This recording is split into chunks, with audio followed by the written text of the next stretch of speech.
Welcome back to my Facebook and YouTube channel. तो भाइयों, बहुत ही इवेंटफुल संडे रहा और सुपर संडे अगर इसको कहें तो वो बिल्कुल भी गलत ना होगा, क्योंकि दो बहुत बड़ी गेम्स हमें देखने को मिलनी थी संडे को और दोनों ही गेम्स ने बिल्कुल भी डिसअपॉइंट नहीं किया। एक प्रीमियर लीग का गेम था, आर्सेनल वर्सेस लिवरपूल, और दूसरा मैड्रिड डर्बी थी और वहां पर भी बहुत ही मजे की गेम हुई। और जो रिजल्ट है वो कहीं ना कहीं थोड़ी बहुत बार्सिलोना को फेवर दे चुकी है और इसके ऊपर बात करेंगे। तो पहले हम बात कर लेते हैं आर्सेनल वर्सेस लिवरपूल का गेम। देखो भाई, बहुत ही इंपॉर्टेंट गेम था क्योंकि आपको पता है कि प्रीमियर लीग तो बहुत बुरी तरह से फंसी हुई है इस टाइम के ऊपर, और आर्सेनल को अगर टाइटल रेस में वापस आना था तो लिवरपूल को ये गेम हराना बहुत जरूरी था, क्योंकि लिवरपूल टॉप पर थी और 2 पॉइंट्स जो है वो कट करने थे। और आर्सेनल ने इसका पूरा फायदा उठाया और एक टाइम तो ऐसा आया था कि जब उन्होंने पहले गोल कंसीड कर लिया था और वहां पर लग कुछ ऐसे ही रहा था कि शायद आर्सेनल जो है वो फिर से चोक कर जाएगी और आर्सेनल जो है वो अपॉर्चुनिटी का फायदा नहीं उठा सकेगी। लेकिन ये पूरा गेम अगर ये कहा जाए कि आर्सेनल ने डोमिनेट किया तो ये गलत ना होगा। अब दूसरी तरफ अगर लिवरपूल की बात की जाए तो यार लिवरपूल भी अपनी प्रॉपर टीम के साथ तो नहीं खेल रही थी। उनके काफी मेन प्लेयर्स जो है वो मिसिंग थे, लेकिन फिर भी क्लॉप ने इस पूरे टाइम पीरियड में जब से उसके प्लेयर्स इंजर्ड हुए या उनको रेड कार्डेड हुए या उनके प्लेयर्स अफ्रीकन कप खेलने के लिए गए, तो क्लॉप ने बहुत अच्छे तरीके के साथ अपनी टीम को मैनेज किया और रिजल्ट जो है वो अपने हक में निकाले थे। अब 15 गेम का अनबीटन रन था लिवरपूल का, जो आर्सेनल ने ये रन खत्म किया है उनका। और वहां पर अब देखी जाए बात तो काफी ज्यादा जो है वो डिफेंसिव एरर हमें इस गेम में देखने को मिले। अगर पहला गोल जो लिवरपूल ने गोल स्कोर किया तो वहां पर भी आर्सेनल की तरफ से डिफेंसिव एरर था। उसके बाद से एलिसन और आपके जो वैन डाइक है वो दोनों का एक ऐसा मिक्सअप हुआ, थोड़ा कॉमेडी टाइप का एरर हो गया, वहां पर क्लियर नहीं कर सके बॉल और एक गोल जो है वो आर्सेनल को गिफ्ट कर दिया और वहां पर जो है वो आर्सेनल एक तरह से मैच लेके चली गई थी। अब रेफरिंग का भी इशू यहाँ पर चला आ रहा है और क्लॉप ने मैच के बाद भी ये बात की कि यार रेफरिंग बहुत ज्यादा खराब थी और रेड कार्ड जो यहाँ पर हमें मिला है तो वहां पर गैब्रियल भी उसी तरह की हरकतें कर रहे थे। तो रेफरिंग का जो मसला जो मैं समझता हूँ कि ये एक यूनिवर्सल एक प्रॉब्लम बन के रह चुकी है, चाहे आप प्रीमियर लीग में चले जाएं चाहे आप ला लीगा में चले जाएं, तो रेफरिंग के इश्यूज तो खत्म होने का नाम नहीं ले रहे। और अगर हम इस गेम को देखें तो इस गेम में जो है वो जो इम्पोर्टेंट चीज नजर आई वो ये थी कि आर्सेनल ने अपने आप को वापसी करा दी है प्रीमियर लीग के टाइटल रेस के अंदर और काफी वाइड ओपन हो गई है। आज ये टेबल आपके सामने है इस टाइम के ऊपर। अभी मैनचेस्टर सिटी जो है वो उनकी 2 गेम्स जो हैं वो बाकी हैं, अगर वो 2 गेम्स अपनी खेल लेती हैं तो उनके पास मौका है कि वो फिर से टेबल को टॉप कर देंगी। लेकिन अब पॉइंट्स जो हैं वो बहुत नैरो गैप है सबका एक दूसरे के साथ। तो मेरे ख्याल में जो है वो अब टाइटल रेस का मजा और भी ज्यादा आएगा और मुझे यहाँ से फेवरेट जो होती हुई नजर आ रही है वो मैनचेस्टर सिटी जो है वो नजर आ रही है कि वो फिर से इस टाइटल को क्लिंच कर सकती है। लेकिन अभी बहुत सारी गेम्स बाकी हैं, बहुत कुछ होना बाकी है और 15 गेम का विनिंग रन जो है वो खत्म हुआ है लिवरपूल का, तो एक बहुत अच्छा रन था क्लॉप की टीम का। और अगर आप लिवरपूल की बात करें तो वैन डाइक की परफॉर्मेंस काफी ज्यादा डाउन रही है। अगर वैन डाइक थोड़ी अच्छी परफॉर्मेंस दे देती तो मेरे ख्याल में शायद जो उन्होंने डिसीजंस लिए ना कुछ की मोमेंट्स के ऊपर, अगर वहां पे कुछ बेहतर डिसीजन ले लेते तो शायद इस गेम का रिजल्ट कुछ और होता। लेकिन आर्सेनल की तारीफ इस बात में करनी होगी कि भाई आर्सेनल ने सिर्फ एक शॉट ऑन टारगेट जो है वो अलाउ किया है पूरी गेम में लिवरपूल को, और ये चीज उन्होंने सिर्फ लिवरपूल के साथ ही नहीं बल्कि इसी सीजन में मैनचेस्टर सिटी के अगेंस्ट भी ऐसे ही किया था, जहां पर मैनचेस्टर सिटी ने भी सिर्फ एक शॉट ऑन टारगेट लिया था। तो इसका मतलब ये कि आर्टेटा अपनी टीम को काफी अच्छी तरीके के साथ डिफेंसिवली ऑर्गेनाइज करने में कामयाब हो चुके हैं और अब यहाँ से टाइटल रेस का जो है वो मजा बहुत ही ज्यादा आने वाला है। और अगर आप प्रीमियर लीग एक्सपर्ट्स की बात की जाए, जहाँ पे रॉय कीन की बात की जाए और उसके अलावा दूसरे एक्सपर्ट्स की बात की जाए, तो वो लोग यही बात बोल रहे हैं कि यहाँ से जो टाइटल जो है वो मैनचेस्टर सिटी लेकर निकल जाएगी। तो देखते हैं क्या होता है, अभी तो काफी सारी गेम्स बाकी हैं।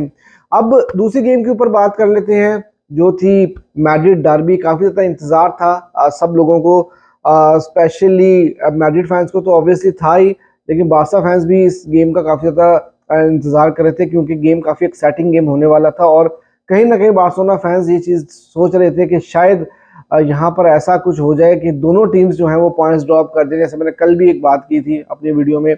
और नहीं तो अगर मैड्रिड भी ये गेम जीतती है, एटलेटिको पॉइंट लूज करती, तो तब भी बारसा का फायदा था। और अगर एटलेटिको जीत जाती है, मैड्रिड पॉइंट्स लूज करती है, या दोनों टीम्स पॉइंट लूज करती हैं, तो बार्सिलोना को हर तरह से जो है वो फायदा ही होना था। तो हुआ ये कि गेम जो है वो अगर आप देखें तो जब स्टार्ट हुई तो वहां पर एक झटका जरूर लगा रियल मैड्रिड को। विनी जूनियर ने जो है उनको एक नेक में उनको कुछ प्रॉब्लम हुई वार्म अप होते हुए, तो जिसकी वजह से वो गेम से आउट हो गए। ब्राहिम को खिलाया गया, जो कि मेरे ख्याल से सेकंड या थर्ड चॉइस है रियल मैड्रिड की, लेकिन उन्होंने डिसअपॉइंट नहीं किया। और यही मैं बात करता हूँ कि जो किलर इंस्टिंक्ट है ना रियल मैड्रिड की, वो भाई जो है वो काबिल तारीफ है। क्योंकि मैड्रिड का किसी भी प्लेयर आप उठाकर देखें, किसी भी प्लेयर को आप मौका दे दें, तो वो आपको जो है ना वो परफॉर्म करके देता है। और क्रंच मोमेंट के ऊपर कोई ऐसा प्लेयर स्टेप अप कर जाता है कि जिससे आपको उम्मीद भी नहीं होती। यही ब्राहिम ने किया, ब्राहिम ने एक गोल भी स्कोर किया। लेकिन जो प्रॉब्लम नजर आया वो मुझे ये नजर आया कि देखिए रियल मैड्रिड ने कुछ ज्यादा चांसेस क्रिएट नहीं किए थे। मैं मानता हूँ कि विनी जूनियर जो थे वो अवेलेबल नहीं थे, और जो है उनके पास ज़्यादा बेहतर ऑप्शंस नहीं थी। जो एक रॉड्रिगो और विनी का जो एक कॉम्बिनेशन था वो हमें देखने को नज़र नहीं आया था। तो उतना इतना थ्रेट जो है उन्होंने नहीं बनाया। और अगर मैड्रिड की बात की जाए तो मैड्रिड ने एक गोल स्कोर करने के बाद से ना उस तरह से जो है वो गेम डोमिनेट भी नहीं किया। और ये गेम बड़ी पैचेस के अंदर जो है वो हमें देखने को मिला कि against the run of play गोल यहाँ पर हो गया था मैड्रिड का, क्योंकि वहां पर एटलेटिको मैड्रिड शुरू में बहुत स्लो खेली थी, काफी डिफेंसिव खेली थी। उसके बाद से वो चढ़ के खेलना शुरू हो गए, कुछ चांसेस भी उन्होंने बनाए, लेकिन अवेल नहीं कर पाए थे। एक गोल भी उनका डिसअलाउ हुआ था वार की तरफ से। और उसके बाद रेफरिंग की अगर बात की जाए तो इस मैच में भी रेफरिंग का बहुत ज्यादा इशू रहा है। मतलब रेफरिंग दोनों तरफ से बहुत ही ज्यादा पैथेटिक, दोनों साइड की तरफ जो डिसीजंस हुए हैं, अगेंस्ट जो हुए हैं या फेवर में हुए हैं, जो भी आप कहने, तो बहुत ही पैथेटिक हुए हैं। तो रेफरिंग का जो है ना वो प्रॉब्लम जो खत्म होने का नाम ही नहीं ले रहा। और जैसा मैंने आपको बताया था कि प्रीमियर लीग में भी यही चीजें चल रही हैं, यहाँ पर भी यही चीजें चल रही हैं। और एक जो बड़ी इंपॉर्टेंट बात है वो ये है कि एटलेटिको मैड्रिड एक ऐसी टीम है जिसने इस बार 2 दफा रियल मैड्रिड को हराया। एक दफा उन्होंने इसी ला लीगा में हराया था, और उसके बाद उन्होंने अभी रिसेंटली कोपा डेल रे में भी उनको हराकर बाहर किया था। तो एटलेटिको मैड्रिड जो है वो इस बार 2 दफा हरा चुकी है। एक गेम वो हारे भी थे, और आज का गेम जो है उन्होंने बराबर भी खेला उनके साथ। अब यहाँ से देखें तो पॉइंट टेबल की अगर आप बात करें तो रियल मैड्रिड बार्सिलोना से 8 पॉइंट क्लियर है, और 2 पॉइंट का डिफरेंस है जिरोना के साथ। और अभी रियल मैड्रिड को 2 बहुत इंपॉर्टेंट गेम्स आगे उनकी आने वाली हैं। एक अगला गेम उनका जिरोना के अगेंस्ट ही है, तो वहां पर जिरोना के पास ये मौका है कि वो इस गैप को कम कर सकें, या उनको जो है वो ओवरटेक कर सकें रियल मैड्रिड को। या अगर वहां पर भी अगेन अगर दोनों टीम्स मैच बराबर खेल जाती हैं तो बार्सिलोना को मजीद फायदा हो सकता है। और उसके बाद जो अगला गेम होगा रियल मैड्रिड का वो सविया के अगेंस्ट होगा। तो रियल मैड्रिड के ये 2-3 गेम्स बहुत ही ज्यादा इंपॉर्टेंट है। बारसा का गेम ग्रेनाडा के अगेंस्ट खेलेगा, और उसके बाद बारसा का एक मुश्किल गेम है अवे सेल्टा डी वीगो के अगेंस्ट। देखिए मैंने पहले भी एक बात ये कही है कि अभी भी 15 गेम्स बाकी हैं, कुछ भी हो सकता है। जो क्लासिको होगा वो बहुत इंपॉर्टेंट रहेगा, वो उसके 3 पॉइंट बहुत ही ज्यादा इंपॉर्टेंट होंगे। और देखना होगा कि बार्सिलोना किस तरह से उस क्लासिको को अप्रोच करेगा। और ये भी मैं आपको बताता चलूं कि second half of the season में बार्सिलोना की जो मुश्किल गेम्स हैं वो ज्यादातर अवे गेम्स होंगी। जो मुश्किल फिक्चर्स जाएंगे वो अवे फिक्चर्स बार्सिलोना ने खेलने हैं, तो बार्सिलोना के लिए भी इतनी ज्यादा चीजें आसान नहीं होंगी।